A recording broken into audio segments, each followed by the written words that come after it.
Welcome to Business Innovators Radio, featuring industry influencers and trendsetters sharing proven strategies to help you build a better life right now. Hi, this is Tammy Pantzer, and I'm happy to introduce today's guest, Reverend Olivia Bareham. She is an interfaith minister, a death midwife, home funeral guide, and celebrant. Olivia helps guide individuals towards a conscious dying experience and provides families with the support they need to care for their loved ones after death at home. Most of us today hand over our loved one at the moment of death to professionals in the funeral industry, but Olivia and her company, Sacred Crossings, offers a unique and powerful alternative, one that allows us to reclaim what she calls the lost art and healing ritual of a home funeral. Olivia, welcome. Thank you, Tammy. Thank you. It's a pleasure to be here. This is a very, let's say, sensitive yet interesting topic that we're examining today. Who is it that you help? Well, we help both the individual who is approaching their final transition, and we support the families that are around them so that both the individual and the family can have a conscious, aware experience of what it is to die. And then we continue this process to the next 3 days after death so that we can hold the family right up until burial or cremation. So was there something in your personal life that led you on this journey to help people, I guess, die and have this funeral experience that is obviously totally different than what we're used to, and I think in the United States? Did something happen? Well, when I went back to England to care for my own mother when she died of ovarian cancer, after her dying, which was a very powerful, conscious experience, both for her and a learning experience for me, as to be witness to one who is fearless and very, very much in control of the process, albeit one of being out of control. She remained very aware throughout the process. And then after she died, the hospice nurse invited me to help bathe and dress her body. And it was then that I stepped into what I know now is liminal space. We step into this sacred environment where when one has crossed the threshold, if you will, and something remarkable begins to happen. So during that bathing ritual, we dressed her, we laid her out, and she remained there in the living room. And when friends and neighbors and relatives came by to say goodbye, I became witness to what happens to the people when they step through the threshold of fear of, oh my gosh, now she's dead, I'm going to see a dead person, and how quickly and beautifully that transformed, and the person was able to relax and be present to the dead body with awe and amazement and a sense of peace. I realized then, wow, when we give our body away to the funeral home, we miss that experience in a safe environment of home. We have to go to this sterile place. The body has been embalmed, so it doesn't always look the same. It might look nice and peaceful, but the loved ones have not only missed the experience of tending to the body and caring for it and dressing it, but now they have to drive to a sterile and unfamiliar place to be with it for a few minutes. And it's very, very different to what I experienced with my mother. So I was determined to help other families break through their fear and resistance and begin to embrace their dead, and in so doing, embrace their own dying in a different way. And that was 11 years ago now, and It has definitely evolved since then, but that's how it all began. Well, I can really relate because of my own mother passed away in 1985, and my experience was not a pleasant or a peaceful experience at all. It was one like you described. It was she passed away in a hospital. I never saw her until she was in the casket. And then when I looked at her, it did not look like my mother at all. And it just really, really freaked me out. And it was very difficult to let it go, let her go. So I'm very interested in the educational process of helping people realize it doesn't have to be that way. Can you talk a little bit about how you help families make the transition? Obviously, it's going to be different if someone knows they're going to pass away versus a sudden, unexpected death. Maybe you can address both sides of that issue. Yes, sure. Most of our families are have individuals who are already on hospice, so that they know that they're dying. They are beginning to put their things in order, and they're on hospice at home. So a home hospice comes to take care of them. Now that is a very natural transition into a 3-day or a 1 to 3 day vigil at home with the body after death until burial or cremation. And at least here in California, it is the family's legal right to act as the funeral director for their loved one. They do not have to hire a funeral director. They can do everything all by themselves. They can get the paperwork. They can go down to the Hall of Vital Records and get the death certificate and the disposition permit. And they can care for the body at home on dry ice. We use dry ice to preserve it for the 1 or 3 days, whatever they need to begin this healing process for themselves, to do religious rituals and ceremony, and to begin to create the funeral service, which normally happens on the 3rd day. So a lot of the work right now is educating families as to their legal and personal rights regarding the dead. And most people are not aware that they do have the right to do this. We believe, the collective consciousness believes that this is something that is scary or a health hazard or something that only professionals can handle, and they don't really question it. So I'm going in with opening them to a new possibility and guiding them in the process and telling them, explaining to them how to do it all themselves or pieces of it themselves. I think that's really important. And again, everyone, Olivia is in the state of California, so I'll just give this overall piece of information. Check to see what the laws and rules are in your state or in the country where you're at. But definitely, this is something that I think you're absolutely right about, Olivia. I, for example, am one person who, until I met you, I really did not know that I could make these types of decisions and have a body in my home or in their home for that period of time. And of course, that process of letting that person go is a very unique process. So can you talk about the benefits of doing a home funeral or having a home funeral? Oh, yes, the benefits are numerous. I do want to say, before I forget, that for those families who are not in California, or everybody should, funerals.org is the Funeral Consumers Alliance. And that is a wonderful resource to find out what your legalities are in your particular state. There's a wonderful book called Final Rights, too. I would urge people to go there. Okay, funerals.org. I'll make sure that that's in the show notes. Okay.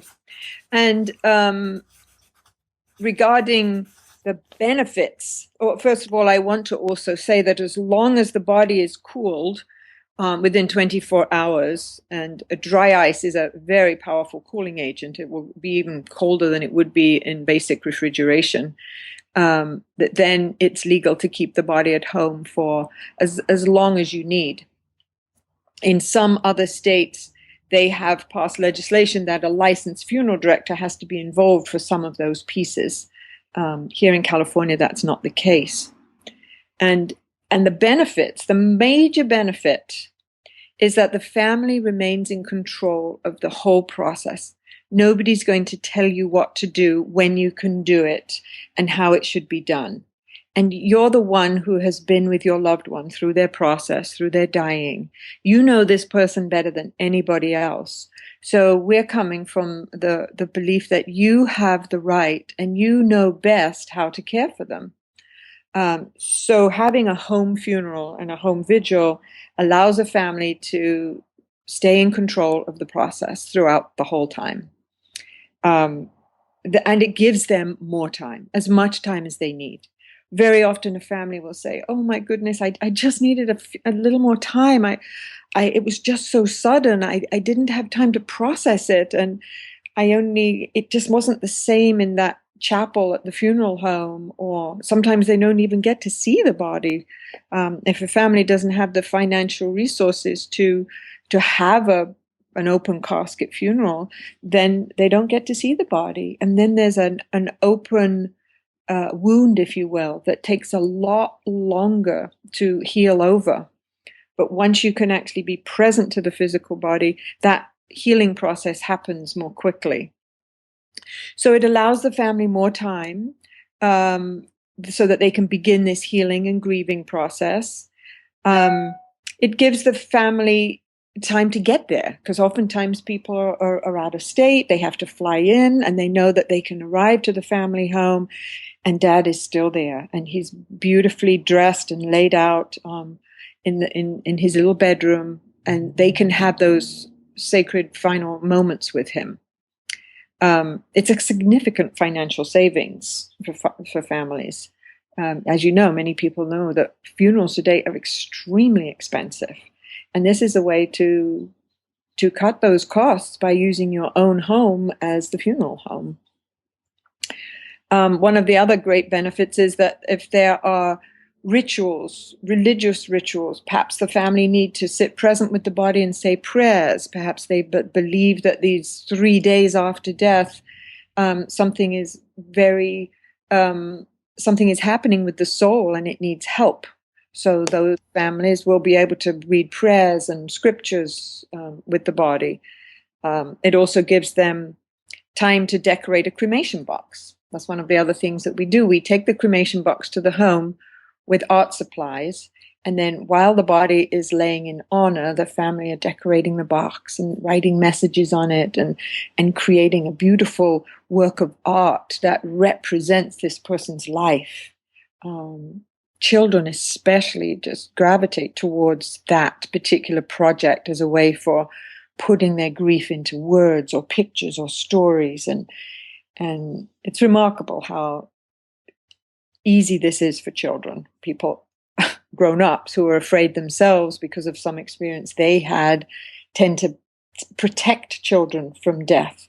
But it's actually, they want and need the opposite. They want to be led by the hand into it so that they can see up close that it's not scary, that it's a beautiful thing. It's a very natural thing. It happens to everybody. And they can begin that conversation when they're standing looking at grandma and holding their mother's hand and having this conversation. And then they go into the living room or on the patio, and then they're decorating this beautiful box. And then they're saying what else that they would like to say to grandma, maybe say a prayer or draw her a pretty picture. And it's remarkable how these steps, as tiny as they are, help the child to move into their life now with grandma not physically present with them. Because they've gone through the process. Nothing's been jarring or shocking to them. It does sound just so beautiful compared to my personal experience was, I remember when my grandmother passed away, I was left somewhere. I was young, and so I don't have any memory of that at all. And then, as life would have it, my first funeral happened to be my mother. So I think that was very difficult for me to process because I didn't have any experience prior to that time. So when it comes to I think you touched on it a little bit, but I wanted to go back to it. What are the big misconceptions about doing a home funeral or having a body in your home? Well, most people, they fear that it's not legal. So they don't know the steps necessary to take, which is why I've begun teaching people how to do this. They think that they worry that something's going to happen to it. They've never seen death before, so they can only make up things in their imagination. Very few people know that what a gentle, slow, easy process this is. Nothing has ever happened to a body that I've cared for that would make people frightened or be repelled by this. It's actually the complete opposite. Almost sometimes their face relaxes so completely. They look the best they've ever looked, so peaceful, so loving, so completely normal and natural. The fluids haven't been drained out and pumped with toxic poisons, and there's no makeup or anything like that. We don't do anything. We don't manipulate the body at all. We just leave it just the way it is. And that's very comforting to people, very comforting.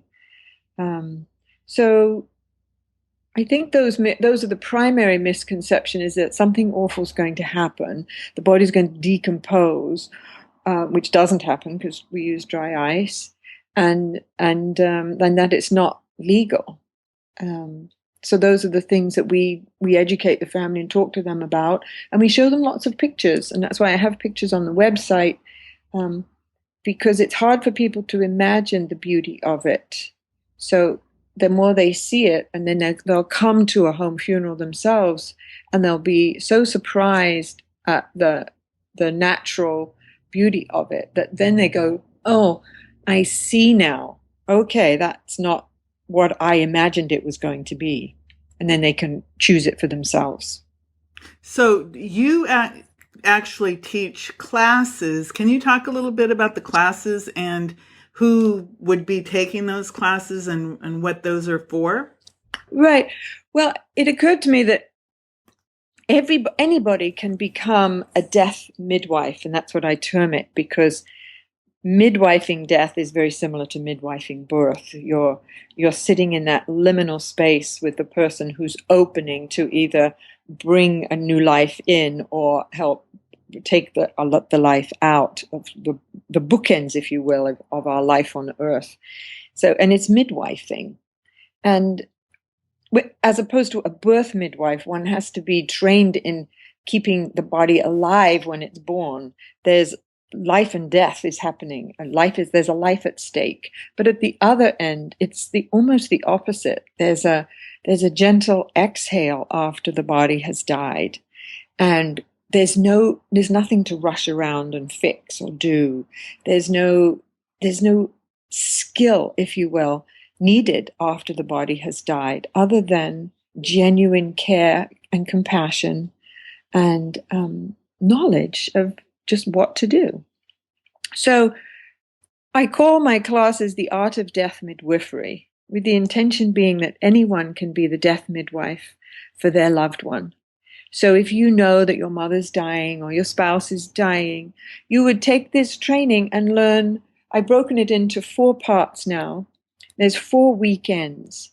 And the first one is Enter the Grave, and it's a very personal experience, because I think that unless you've really faced your own mortality and dying, it's going to be very difficult to truly be present to another. Your own stuff will be triggered. So the first workshop is an effort to bring people to a much more an awareness of their own dying, and they have faced it, looked at what fear is, breathed into that, and opened the space for themselves. That's mostly meditation and writing and group process. And then the course itself really starts with conscious dying. And this is information I share with people as to how to prepare yourself and a loved one for a conscious dying experience. What does that mean, conscious dying? Can't I just live my life and then wait to the last minute, and then don't you just kind of fall off the cliff at the end? And I'm entertaining the idea that maybe not. Maybe we can prepare ourselves for a conscious dying right now, today. And a part of that is putting our things in order.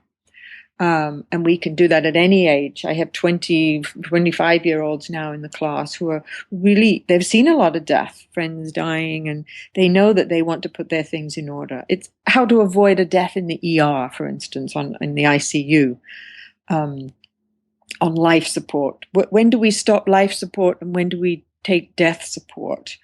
When would one choose hospice? How can I ensure a more peaceful dying for myself if I stop eating and drinking, for instance? And all of these are the things that go into the conscious dying class. I created a booklet called the Death Care Directive, and this is one where you can lay down all of your choices for after death. And we have the Healthcare Directive, where you assign a healthcare advocate to support you in the last stages of your life. They make the decisions for your healthcare. And the Death Care Directive is one where you assign a death care advocate. This is somebody who will make sure that your wishes for your vigil, how your body is prepared, your casket, your cremation, your burial, those are your choices get put in that document. So those are the things that we look at in the conscious dying class. And then the after death care workshop, I talk about how to care for the body after death, how to bathe the body, dress the body, turn the body, how to keep it preserved on dry ice, what are the legalities and the logistics of actually doing that in your own home. And then the third workshop, or it's actually the fourth workshop now, is called Celebrating the Life. And that's the importance of actually having a funeral service. I think, sadly, our culture today is forgoing this. Families, individuals often say, "Oh, I don't care about the funeral. Just you can do what you like with my body. That doesn't matter to me." But I think it's so important to honor that. And every individual, everybody has a thread, a very specific contribution and a color and a thread in the tapestry of life. It's very meaningful, and everybody deserves to have that honored and examined and glorified at the end. So that workshop is how to prepare a funeral service, and you only have 3 days, especially if somebody dies suddenly. And we bring the body home from the hospital if someone dies suddenly, and then they can be in the person's home while we create this funeral service. And it's, creating what elements should go into the service, how to, make the program, and how to make this event meaningful and rich and healing, because that's really what a funeral is for. It's for who's left behind is to begin their new life now without the physical presence of their loved one beside them.